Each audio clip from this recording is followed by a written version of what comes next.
Beberapa hari yang lalu, masyarakat di Kepulauan Natuna dihebohkan dengan penemuan bangkai hewan misterius di lautan. Hewan tersebut berukuran panjang sekitar 12 meter. Bagian badannya seperti seekor ikan, namun pada bagian kepalanya terdapat 2 gading dan belalai. Hewan tersebut sangat mirip seekor gajah, apalagi tubuhnya ditutupi bulu berwarna putih. Temuan hewan misterius ini bukanlah pertama kalinya. Pada tahun 2016, masyarakat menjumpai bangkai hewan serupa di Laut Natuna.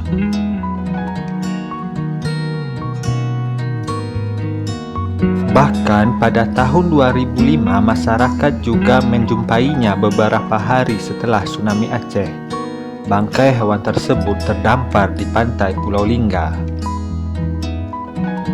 Bagi masyarakat Melayu yang tinggal di Kepulauan Riau, hewan tersebut memang sudah melegenda sejak dulu kala. Mereka menyebutnya sebagai gajah Mina. Dinamakan demikian karena hewan tersebut memiliki bagian kepala seperti gajah, namun tubuh seperti Mina, yang berarti ikan dalam bahasa Sanskerta. Para pelaut Melayu sesungguhnya kerap melihat hewan ini di tengah lautan, terutama pada saat bulan purnama. Bagi mereka, kemunculan gajah Mina bukanlah pertanda baik. Ketika gajah Mina muncul di lautan, maka dipercaya badai yang mengakibatkan tidak adanya hasil ikan akan terjadi. Namun, apakah hewan ini benar-benar ada atau hanya sekedar mitologi belaka? Cerita tentang keberadaan Gajah Mina sesungguhnya bukanlah hal yang baru. Gajah Mina juga muncul dalam mitologi India sejak berabad-abad lamanya. Di India, Gajah Mina dikenal dengan sebutan Makara, yang berarti monster laut. Penggambarannya berupa gabungan 2 hewan, yaitu bentuk mamalia di bagian depannya seperti gajah dan rusa, sementara di bagian belakangnya berupa hewan air seperti ular, buaya, naga, lumba-lumba, anjing laut, dan dugong. Dalam kepercayaan Hindu, makhluk hibrid Makara dianggap sebagai hewan suci.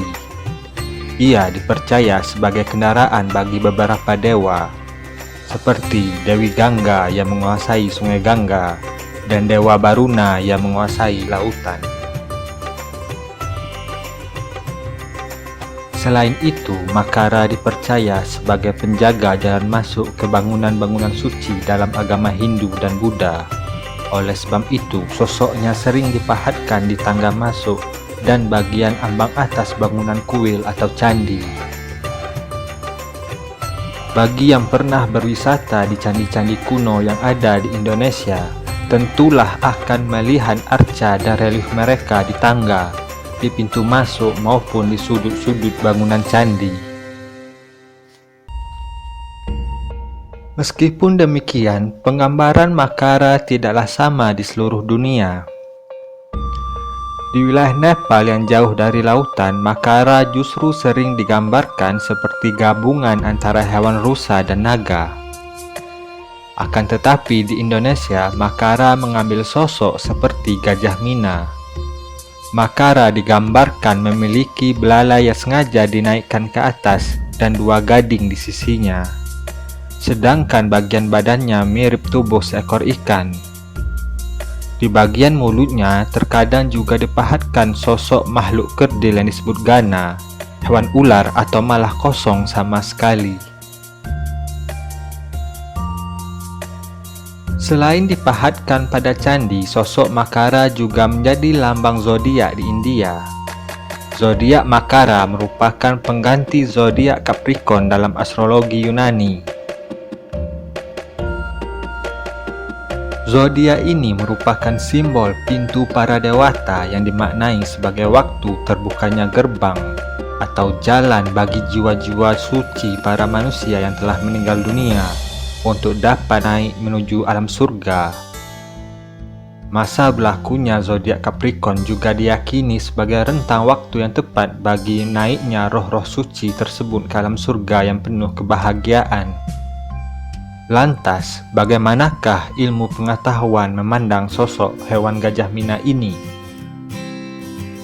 Para pakar biologi kelautan percaya bahwa sosok gajah Mina adalah bangkai hewan paus jenis balean yang terdekomposisi atau sedang mengalami pembusukan. Ketika hewan tersebut membusuk, tulang rahang bawahnya akan muncul seperti penampakan gading pada gajah. Sementara bagian atas kepalanya akan tampak seperti belalai gajah. Selain itu, pada bagian permukaan tubuhnya yang terurai akan tampak seperti bulu-bulu putih. Karena penampilannya mirip gabungan gajah dan ikan, maka bangkai paus balean ini disebut sebagai gajah Mina. Sangat dimaklumi masyarakat Indonesia di masa lalu menganggapnya sebagai sesosok hewan misterius karena ilmu pengetahuan yang belum berkembang. Sosok-sosok hewan hibrid tidak hanya muncul dalam kebudayaan Indonesia, tapi juga wilayah lain di dunia. Di Eropa dikenal hewan Pegasus, sosok kuda yang bersayap, atau unicorn, sosok kuda yang bertanduk. Demikian video kali ini, jangan lupa subscribe, menyukai, dan membagikan video ini ke media sosial Anda. Sampai jumpa di video berikutnya.